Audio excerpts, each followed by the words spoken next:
Bismillahirrahmanirrahim. Assalamualaikum warahmatullahi wabarakatuh. Kementerian Kesihatan dengan duka citanya memaklumkan kepada orang ramai mengenai 2 kes yang telah kembali ke rahmatullah kemarin. Menteri Kesihatan mengongsikan perkara tersebut semasa sidang media situasi terkini jangkitan COVID-19 di Dewan Al-Afiah Kementerian Kesihatan.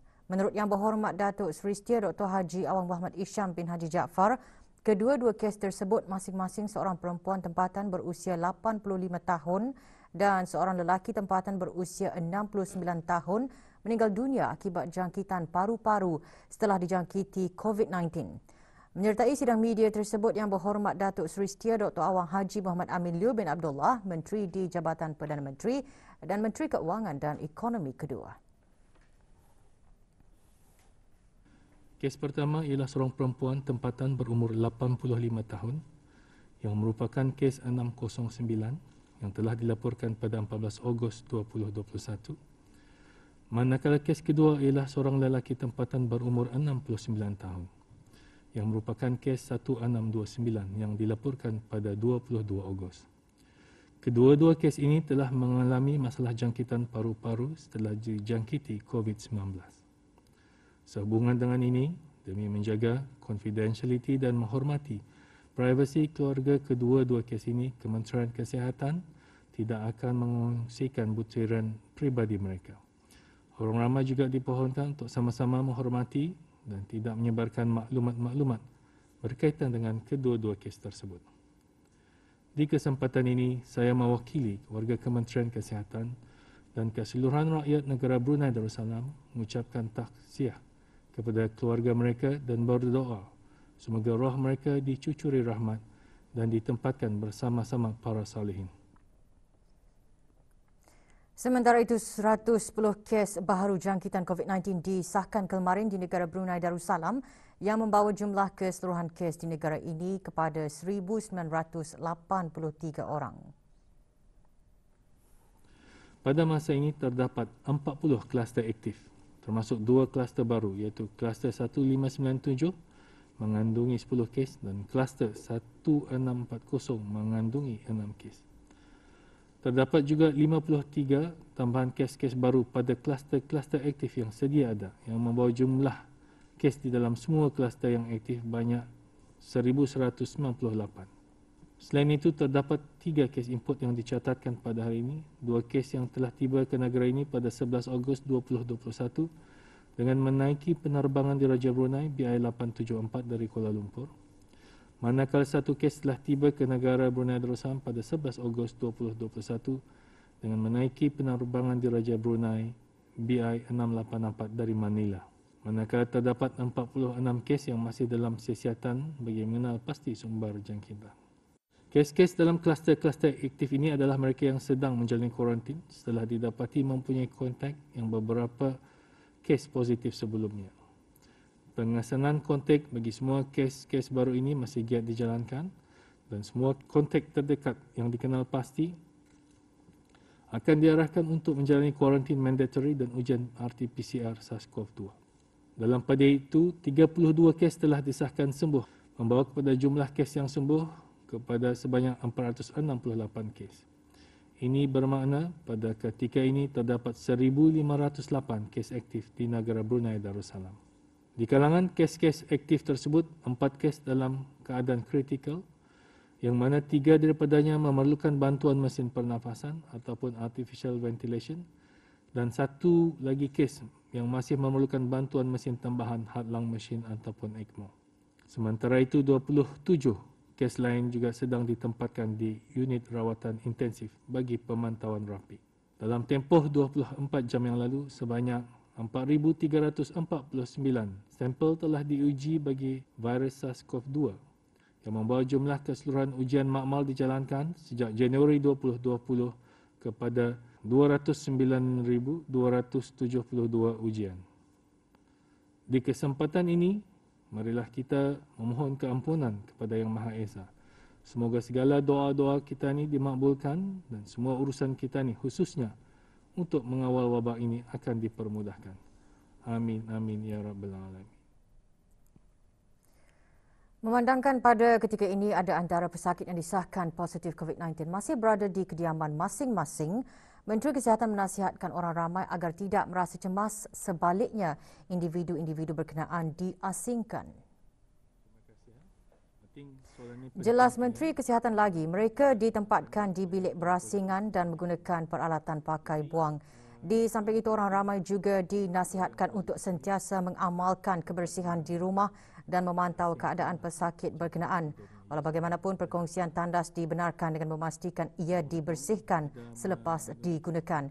Menteri Kesihatan dalam pada itu juga mengongsikan sambutan daripada kementerian-kementerian untuk menjadi sukarelawanan begitu menggalakkan dengan 275 sukarelawan daripada kementerian-kementerian tersenarai.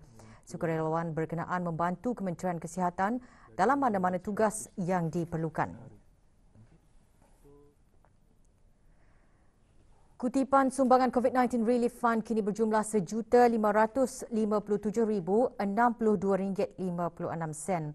Orang ramai boleh membuat sumbangan secara sukarela ke COVID-19 Relief Fund bagi membantu pihak kerajaan membeli peralatan dan barangan keperluan dalam membendung penularan wabak tersebut di negara ini.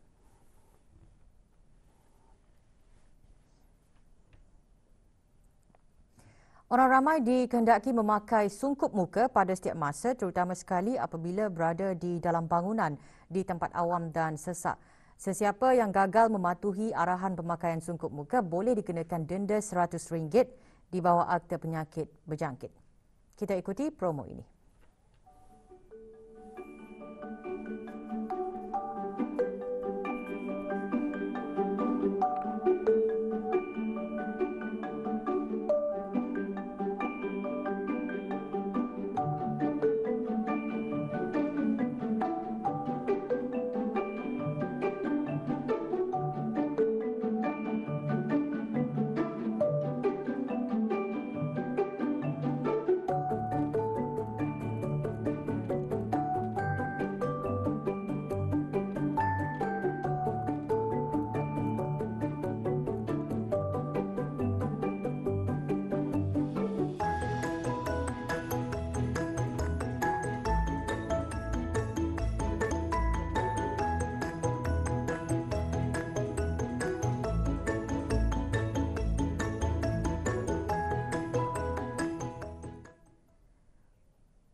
Isu-isu semasa melibatkan hal ehwal perundangan dan kehakiman terutamanya yang melibatkan wanita dan anak-anak menilai kembali undang-undang, peraturan atau kaedah yang diaplikasikan bagi isu-isu tertentu dikupas semasa Seminar Perundangan dan Kehakiman Syariah Wanita Nusantara 2021.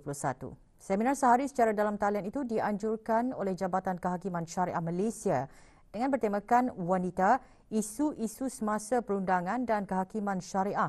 Seminar dirasmikan oleh Yang Amat Arif Datuk Setia Dr. Haji Muhammad Naim bin Haji Mokhtar, Ketua Pengarah Ketua Hakim Syar'i Jabatan Kehakiman Syariah Malaysia.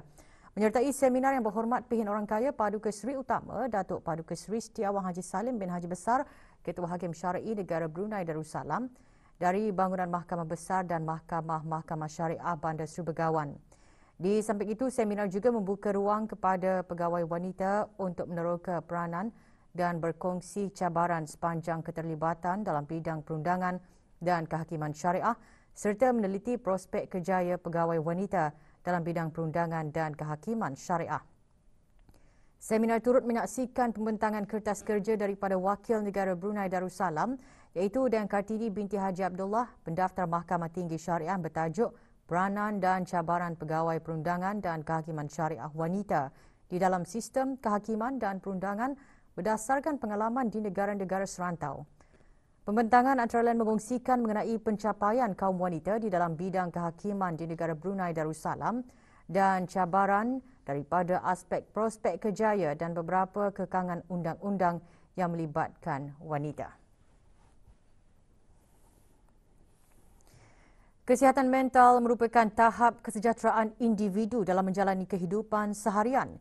Individu yang dikategorikan mempunyai masalah kesihatan mental yang memerlukan sokongan daripada orang lain dan jika masalah tersebut tidak ditangani, ia boleh menjejaskan kesihatan mental sekaligus meningkatkan risiko untuk menghidapi penyakit mental ataupun kecelaruan mental pada masa akan datang. Dan Nur Syamun binti Haji Matasan, psikologis klinikal, Ketua Strategi Kesihatan Mental di Pusat Promosi Kesihatan, mengongsikan perkara itu kemarin.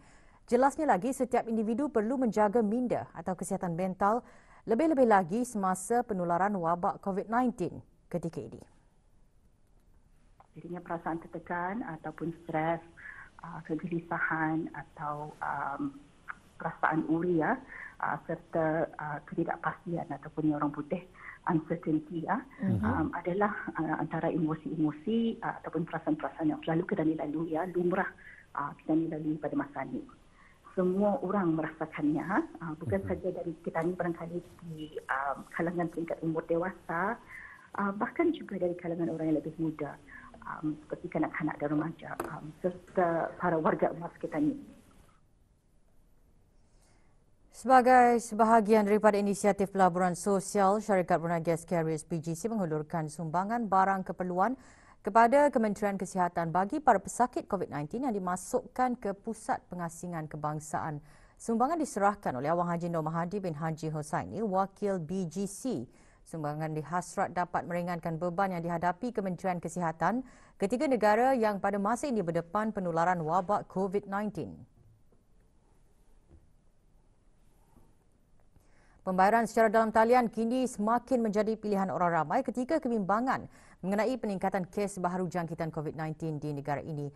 Di samping itu, para pengguna atau pelanggan juga digalakkan untuk menggunakan kaedah pembayaran secara dalam talian di samping menggunakan beberapa platform digital lain yang ditawarkan oleh beberapa institusi perbankan di negara ini. Dalam usaha mematuhi nasihat Kementerian Kesihatan untuk mengamalkan penjarakan sosial, para pelanggan turut digalakkan menggunakan pelbagai perkhidmatan digital dan tanpa tunai yang boleh dibuat melalui aplikasi telefon pintar. Berikutan pengguna kaedah pembayaran secara dalam talian kian mendapat sambutan, masih ada segelintir masyarakat yang masih belum memahami atau masih meragui keselamatan dalam menggunakan kaedah pembayaran berkenaan.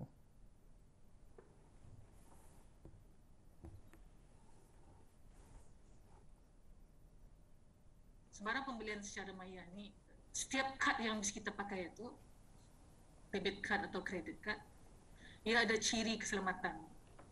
Selalunya, kalau kita membuat transaksi itu, satu alert akan dibagi. Kalau kita alert SMS akan dibagi kepada pengguna sekiranya transaksi itu dilakukan, dan pada sebilangan laman web akan ada satu lagi tahap keselamatan, iaitu one-time password akan di SMS kepada pengguna sebelum transaksi itu dapat diteruskan. So ini adalah cara-cara atau ciri-ciri keselamatan yang ada pada kad-kad para pelanggan. Tabung Kemanusiaan Palestin 2021 kemarin menerima sumbangan berjumlah RM5,208.85 daripada Persatuan We Care Kami Prihatin. Sumbangan tersebut diserahkan oleh Awang Muhammad Akmal bin Haji Marsidi yang dipertua We Care kepada Urusdia Tabung Kemanusiaan Palestin. Daripada jumlah kumpulan derma tersebut, sejumlah lebih RM3,000 adalah hasil sumbangan daripada orang ramai melalui akaun Bank Islam Brunei Darussalam BIB di We Care dan lebih RM1,000 lagi hasil keuntungan jualan merchandise semasa acara Brunei Peduli Palestin.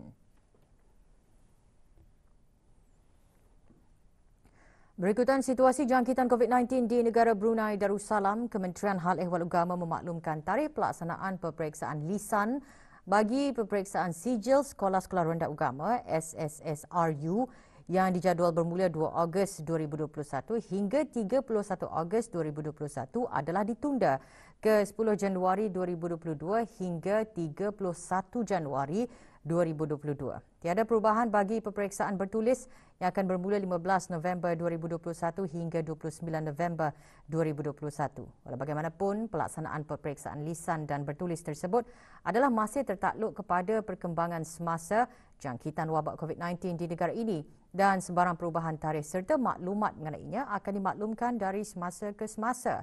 Sebarang pertanyaan dan maklumat lanjut boleh dirujuk ke bahagian peperiksaan Jabatan Pengajian Islam melalui email peperiksaan@jpi.edu.pn. 3 produk kosmetik telah didapati dicemari dengan bahan terlarang yang tidak diisytiharkan.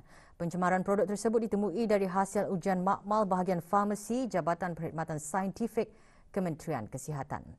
Bahan pencemar dalam produk-produk berkenaan boleh mengakibatkan kesan-kesan mudarat yang membahayakan kesihatan.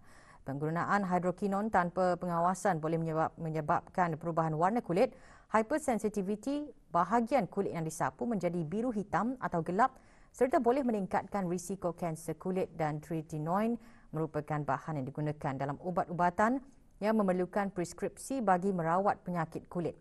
Penggunaan tretinoin yang tidak betul boleh menyebabkan kulit yang disapu menjadi kemerahan, mengelupas dan parut pada kulit.